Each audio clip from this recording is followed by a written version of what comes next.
রীতি, শনি তুই এতক্ষণে তোর আসার সময় হলো? এই বাড়িতে একটু কাজ ছিল তো তা আসতে একটু লেট হয়ে গেল। খাওয়া দাওয়া করেছি? এই করবো, লে ধর।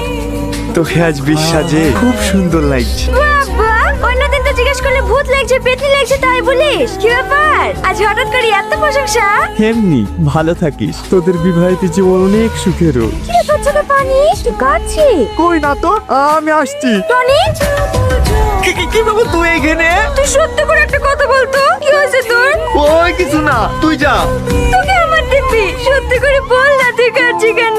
তোকে মনে মনে আমি অনেক ভালোবাসি। হয়তো আমাদের বন্ধুত্বের সম্পর্কটা নষ্ট হয়ে যাবে বলি সাহস করে থেকে ভালোবাসি কথাটা বলতে পারিনি, কিন্তু আজ থেকে অধিকারের হতে থেকে অনেক কষ্ট হচ্ছে রে। পাগল কোথাকার, তুই আমাকে ভালোবাসিস আগে বলবি নি? আমিও তো তোকে মনে মনে ভালোবাসতাম। তুই সত্যি বলছিস? হ্যাঁ, আমি তো বন্ধুত্ব নষ্ট হয়ে যাওয়ার পর তোকে কিছু বলতে পারি